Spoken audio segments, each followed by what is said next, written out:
Imagine being taken from your home, not even being seen as a human being, just as a log, simply an object to be used for agonizing experiments, all in the name of scientific advancement.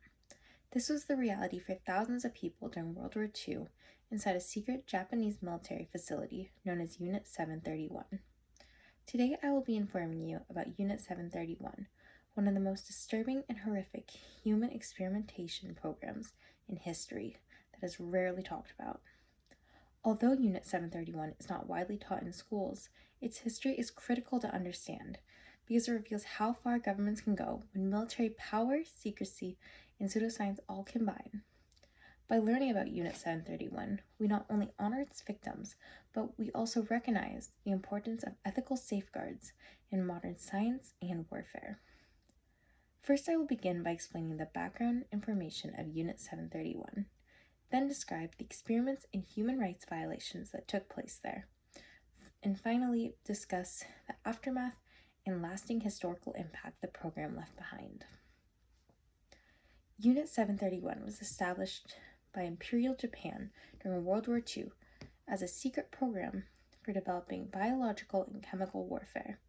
According to Pacific Atrocities Education from 2021, the facility served as a center for biological weapons research and testing on human subjects.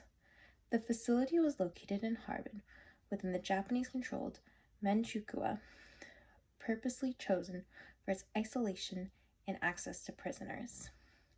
Officially, Unit 731 was known as the Epidemic Prevention and Water Purification Department to hide its true purpose of human experimentation.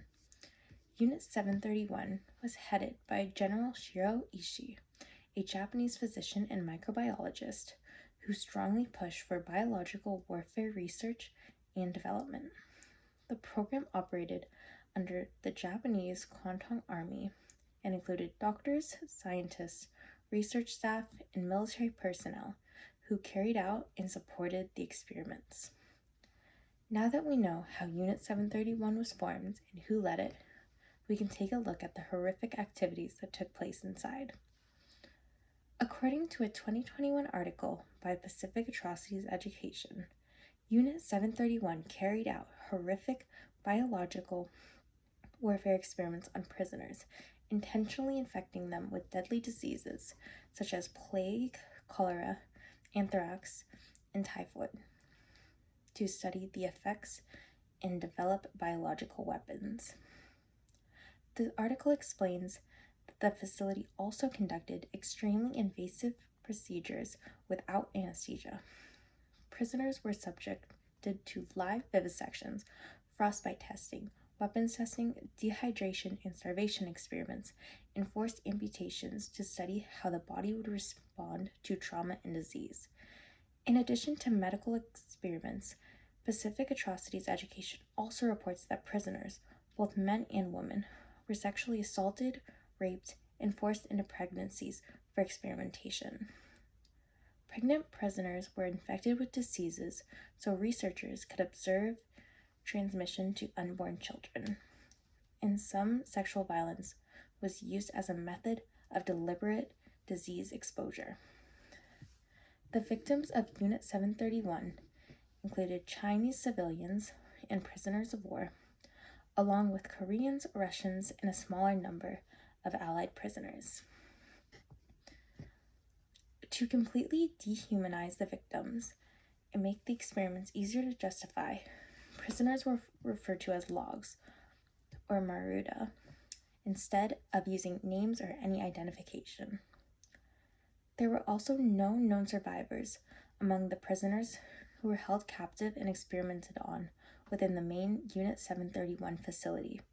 Everyone was either killed during the experiments or were executed at the end of the war to destroy evidence.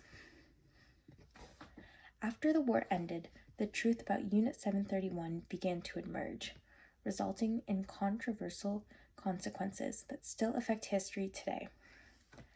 After Japan surrendered, many leaders of Unit 731, including Shiro Ishii, were granted immunity by the United States in exchange for the data and research they obtained through the human experimentation. A Santa Clara University article from 2024 notes that the U.S. valued the biological warfare data and agreed not to pursue war crime charges. In contrast, the Soviet Union held the Khabarovsk war crime trials in 1949, where several Unit 731 members were prosecuted and forced to testify about what took place at the facility. Today, Unit 731 remains a controversial topic in Japan, with ongoing debate about how much of its history should be acknowledged and included in school textbooks. Memorial museums, documentaries, and public education efforts continue to raise awareness of the atrocities committed, ensuring that the victims of Unit 731 are not forgotten. Today, I informed you about the secret biological warfare program known as Unit 731. We first learned about the background information of Unit 731. Next, we examined the experiments and human rights violations that took place.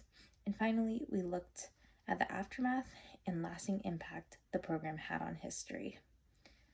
Unit 731 serves as a powerful reminder of how dangerous it is when science and military ambition are prioritized over human life. By educating ourselves about this part of history, we honor the victims and help ensure that nothing like this ever happens again.